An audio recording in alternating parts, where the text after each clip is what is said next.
What up, guys? Welcome to another AMA. Let's dive into some questions. We have some really good ones coming in.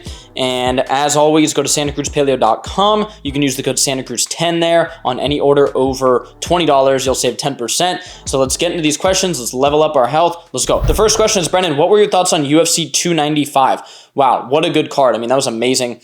Alex Pereira versus Yuri. That's the one fight I did guess right. I had some tough picks, but I mean, the whole card was pretty even odds. So, give me some slack. But Pereira did catch him. Did I think the stoppage was a little early? Maybe a touch, but Yuri said he was out. So, that was a good fight. Tom Aspinall versus Sergey Pavlovich. Dude, I mean, that fight kind of went how a lot of people thought it was going to go, which is like the first one to land, is going to win. But Sergey did land a huge left hand in the beginning of that fight, but it just wasn't enough, and Tom just clipped him, and it was over. Mackenzie Dern got beat. She looked actually really good in the first 2 minutes, but after that, her chin was just up high, and she just got tagged by Jessica Andrade. If she can't take somebody down and submit them, she's going to have some issues with the high-level strikers. Overall, amazing card. I thought it was really good.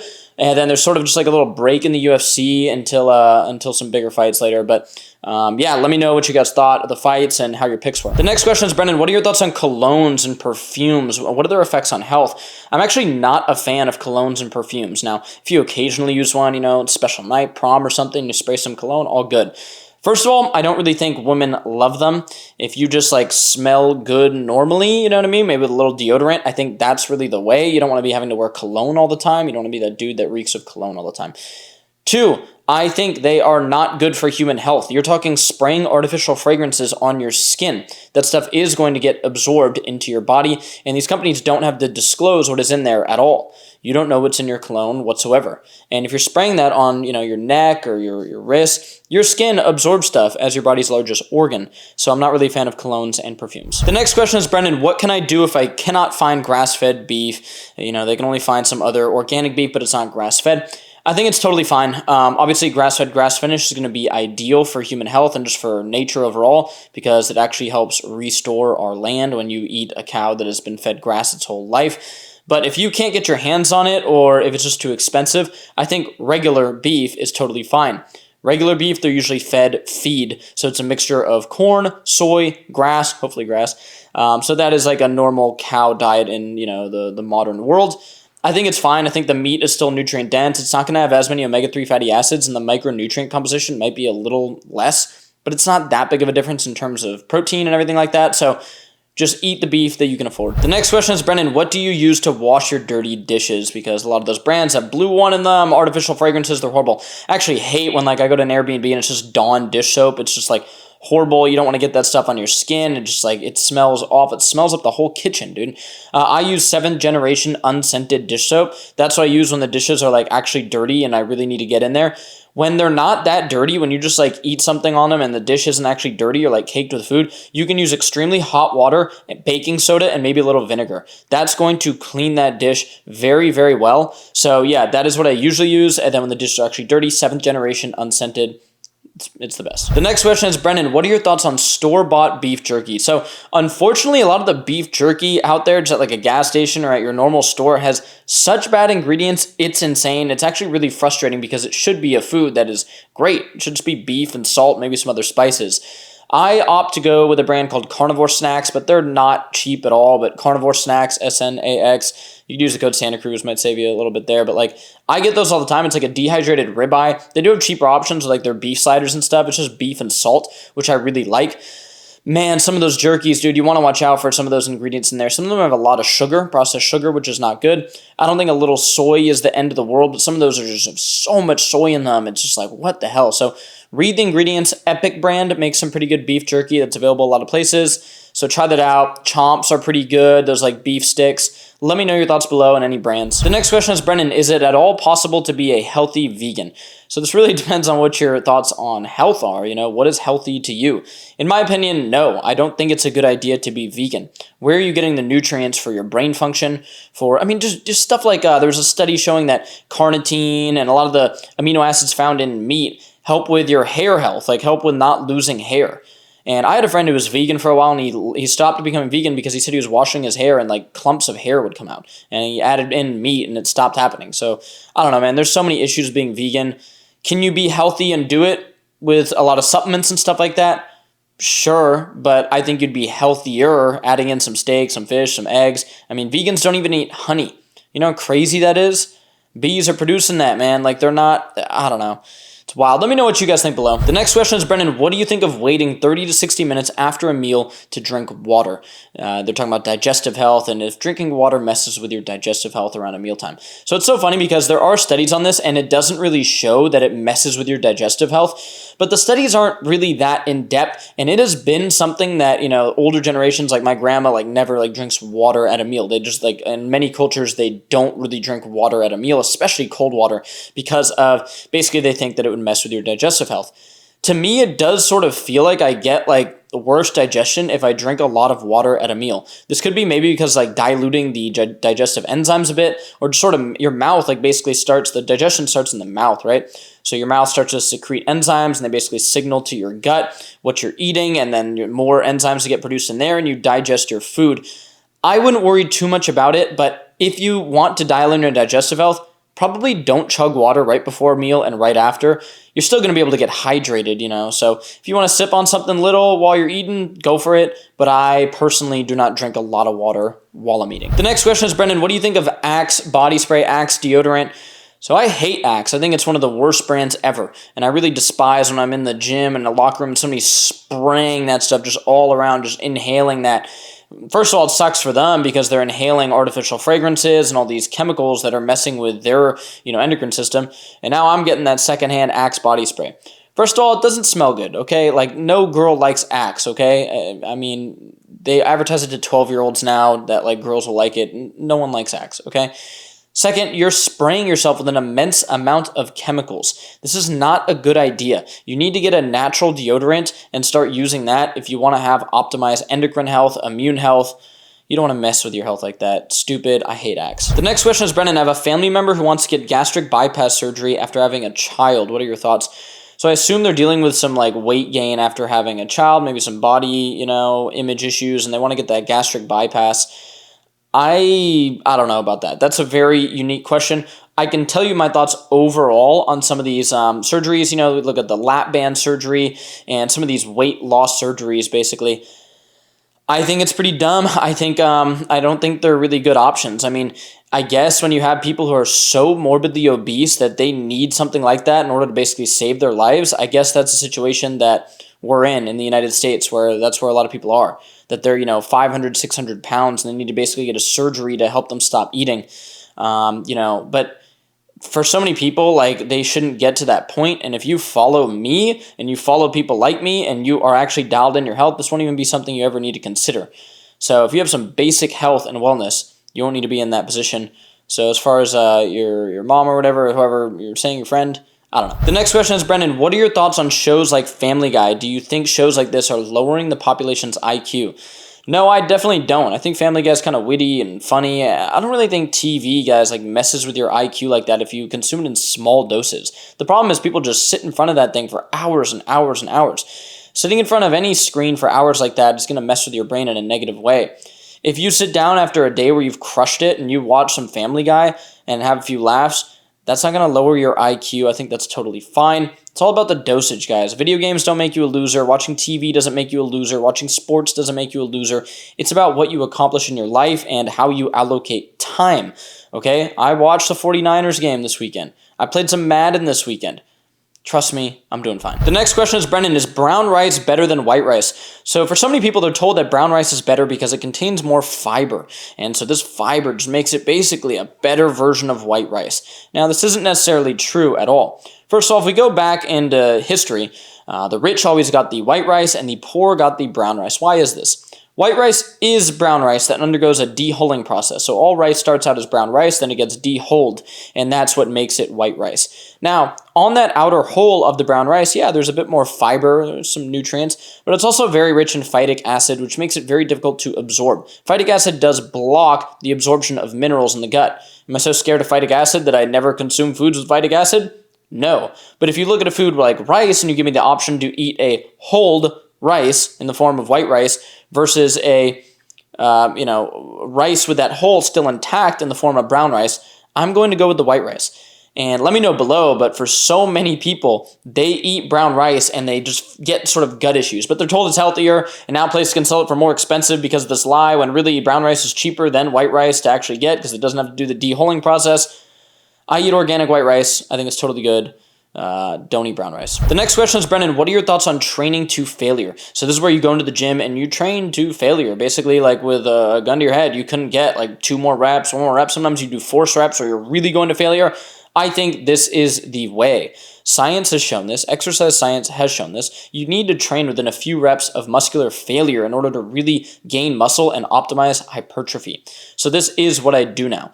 Now, different days and different exercises, I'll do different levels of failure. Sometimes when an exercise feels great and I'm really warm and I just feel amazing, I will do force reps with a friend where I'm just like stressing out that muscle so much that it's just, there's no way I could do more. Sometimes on a different exercise, maybe when I'm building up or I'm not so familiar with, I'll go within 3 reps of failure where I really couldn't do 3 more. There's no way, but maybe 2 more, something like that. I would train towards failure if I were you and learn how to do it safely, and then learn what exercises you can really push. Usually on machines that are pretty stable, it's easier to train to failure. So let me know your thoughts below and any questions you have with that. The next question is, Brennan, do you have any tips for young adults wanting to start a business? Yes, I do. So if you're going to try to sell a product, a couple things I would look at is basically starting with 1 or 2 products. I see so many people come out with product lines and stuff like that. I really don't think that's a good way to go about it. Find a product or 2 and definitely see if those work before you just release a bunch of products. I think that would be a bad idea to start out with. The second thing is, a lot of people launch these businesses. They'll have some cool idea, but oftentimes it'll be a product that people will only buy once. So someone came to me with this idea for a fitness equipment thing, and it's a pretty cool idea, don't get me wrong. Tough business to start, because once people buy his piece of fitness equipment once, they have it. They're not going to buy it again. So now you constantly need to find new customers because they bought your thing and they're never going to, even remember your company because they got it, cool, and they're not going to buy anything again. So stuff that people want to buy again is great. Also, I wouldn't ignore the basic businesses that people are just missing out on. I know a dude who is an electrician and he runs his own electrician business. Dude probably pulls in $400,000 a year. Don't ignore those basic businesses that are just in huge demand right now. So find something you're passionate about. Find something you can learn about. Study under somebody that's doing it, and then get after it. Brennan, if whey protein is giving me acne, what is an alternative protein that I can have? He's talking plant-based, or what should I go for? I definitely wouldn't go plant-based if I were you with the protein. I think that would definitely also give you acne, especially if you're getting acne from whey. So when we look at a dairy-free protein, I think grass-fed beef isolate protein is the best thing to go with. We make one at Santa Cruz Paleo. We have it in chocolate or chata, and we're restocking the Au Natural, which is just grass-fed, grass-finished beef protein. It tastes amazing. It doesn't have some crazy beef flavor. It's very rich in collagen peptides, which help support skin health. But over and over again, we've had people try this and say, hey, this is the best protein for my gut and skin. So whey is definitely more affordable. Grass-fed, grass-finished beef protein, it's a bit pricier. But if you just do 1 scoop of it a day, it's not that expensive, and you'll probably find that it's really friendly on your gut and skin, and even healing for your skin. So try it out and let me know how you like it. The next question is, Brennan, how do I find my omega-3 to omega-6 ratio? Is this something you can get in a lab test? Yes, you actually can. You can get this lab tested. If you just Google omega lab test, omega-3 to omega-6 lab test, there's a few companies doing them. You can definitely get this ratio tested. The next question is, Brennan, what is the most nutrient-dense food on the planet? So there's a few foods that qualify as the most nutrient-dense foods. Beef liver is up there. Oysters are up there. Egg yolks are up there. Those are some foods that everybody kind of knows about that are extremely nutrient-dense. Caviar, like fish eggs, are very nutrient-dense. But a lot of those aren't the tastiest foods in the world. Eggs are, I guess. But so if you just want a really good way to make a nutrient-dense meal, it's going to start out with some high-quality meat or fish, maybe throwing in some really good carbs, like some sweet potato, which is really rich in vitamin A. That's going to be a good nutrient-dense meal right there. Some fruit is really nutrient-dense, so go for that. The next question is, Brennan, in a busy schedule, how do I make time for friends and family? So this is tough. This is definitely something I deal with. And what I would say is you got to organize your work life a bit in tandem with your friends. If you can't do this at all, if your friends can't kind of chip into your work life, then it's tough. It's going to be really tough. With my friends, we live this lifestyle where I can film content with them. I can live the way I need to live with them. So you have to find a friend group where that is achievable. With family, you just have to allocate the time that you can for them. If you're grinding for your family, they should understand, hey, sometimes you're not going to be able to be around. I definitely would like to spend more time with my family, but I'm grinding right now. What I do is I schedule it out. So every Sunday I hang out with my family. I try to go to my mom's, and that is a good way for me to just have it in my calendar. Sundays, I go do that. So other things don't really come in the way of that. So I would say schedule it just like you'd schedule anything else, and that should help you. The next question is, Brennan, do you think grounding is legit? So like barefoot walking and then, grounding, basically like if you're walking on rubber soles, you're not like electrically charged with the earth. Do I think there's anything to this? I definitely think there is, but the studies aren't quite there. There definitely are some interesting studies on grounding. You guys can talk about them below. If anybody knows of any good ones, I'd love to hear.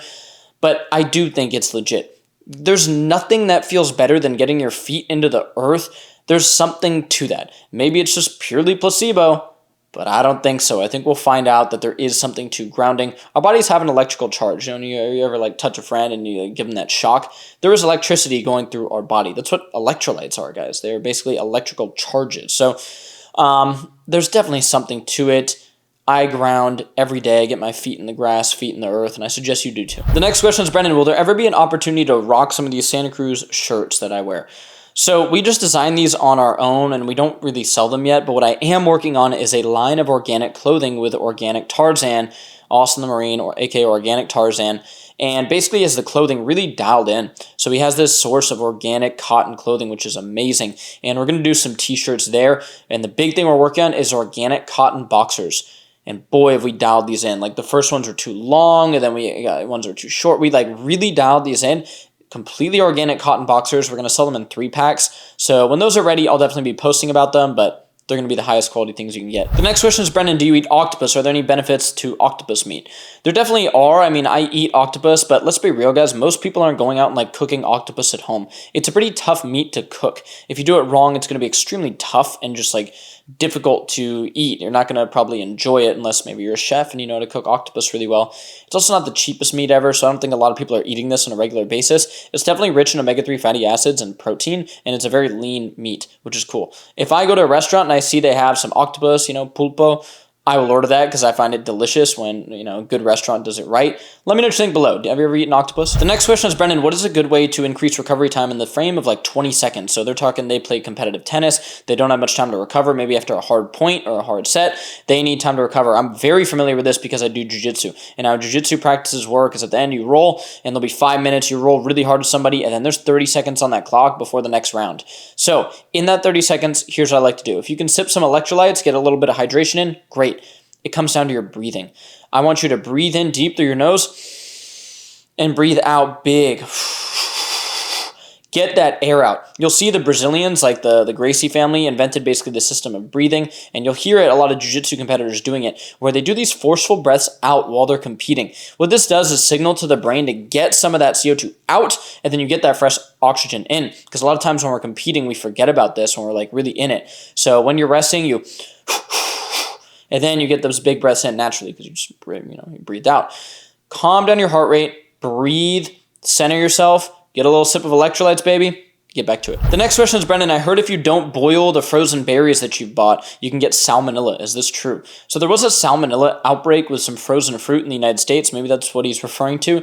Guys, salmonella is just something that's going to happen sometimes. Lettuce, you can get salmonella on lettuce, chicken. There's always these outbreaks of salmonella. And of course, our devil friend, raw milk. Raw milk can give you salmonella. In all honesty, if you're a really healthy person and you get a little bit of salmonella, you're going to be completely fine. I would not be boiling your berries. Yes, there was a salmonella outbreak. You don't want to become one of these freaks, dude, that's so worried about everything. You should have an immune system robust enough where if you eat some berries, a little salmonella, you're going to be fine. You're going to survive. But yeah, I mean, I guess technically that would help kill the salmonella, but I'm not doing that. The next question is, Brendan, what do you think of calisthenics? So calisthenics are amazing, and people that really are dialed in with calisthenics oftentimes get extremely jacked. But the reality is they're basically doing resistance training to failure often. So I think either way, you're going to be able to like gain muscle, whether you do calisthenics or weights. The thing with calisthenics is it's pretty demanding, so if somebody just jumps into it randomly, they might be at a risk for injury versus going to the weight room and getting on some machines that are very stable. You're not working so many of those stability muscles as you would be with calisthenics, which is actually good because you can build up some strength and maybe work into some calisthenics if that's something you want to do. But yeah, overall, I think it's really cool. The next question is, Brennan, what do you think of having 200 grams or more of carbohydrates per day? Is this bad? The answer is no, not really. I eat a good amount of carbs because I'm extremely active. It's really going to depend on your activity level and your goals for fitness. We see over and over again people having a lot of success losing weight with cutting out carbs. Of course, losing weight comes down to calories in, calories out, but lowering your amount of carbohydrates and increasing the amount of protein and healthy fats you get seems to make it easier on the brain and basically the signals that your body sends in terms of your hormone, in terms of your hunger hormones and stuff like that. When you're just trying to cram down carbohydrates while losing weight, you can do it, but it makes it a bit more difficult. Now, if you're burning through a lot of calories, maybe you're trying to gain weight, go in on the carbs. You can even have more than 200 grams. So I see no issue with that whatsoever. The next question is, Brennan, does taking naps help with muscle growth? So there was a study on this, and what it did show is that short naps, 20 to 30 minutes, were actually better for you than long naps, 60 to 90 minutes. And this just makes a lot of sense to me. Like, if you're going to sleep during the day for more than an hour, that's probably not good overall. I mean, let's be real. Like, you're shutting down the middle of the day, not good. 20 to 30 minute naps are the way to go. I personally don't do this because I got stuff to do. But if you see that like you're just really busy and taking a 20 to 30 minute nap feels like good to you, go for it. There's some good studies on that, but I wouldn't bring that nap past 30 minutes. I would set an alarm and do a 20 to 30 minute nap, and that can help your muscle recovery, your brain health, all that if you feel good doing them. The next question is, Brennan, what can I do to help my circadian rhythm in the morning because it's dark now when he gets up? So I don't know where he lives exactly, but he's waking up, it's dark. Obviously, we know for the circadian rhythm, you want to get light in your eyes first thing.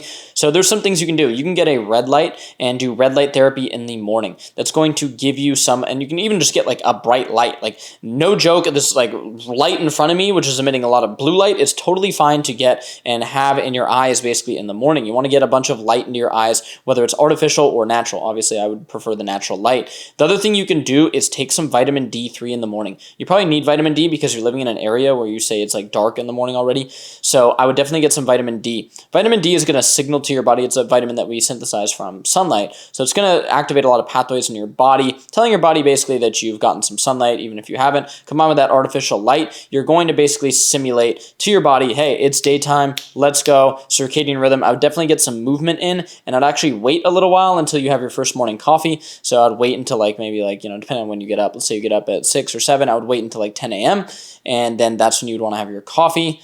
But yeah, good luck out there in the dark. All right, guys, that is it for this week's AMA. Go on Amazon, get some of our products. They make amazing gifts. So in this gift-giving season, if you want to level up a friend's health or one of your family members, just go on Amazon, type in Santa Cruz Paleo, or go on our website, santacruzpaleo.com. Use the code SantaCruz10 if you're getting it off our website. Try out some electrolytes, some protein. We are working on restocking the beef tallow. Just bear with us. Amazon broke a pallet of them. It is what it is. We're working through that, and we're going to send another huge box of them, and the beef tallow are going to be in like better boxes now. So hopefully that doesn't happen again. But yeah, stoked. Appreciate you guys. Leave your questions below for next week. I will get to your questions. As always, thank you. Stay healthy. Peace.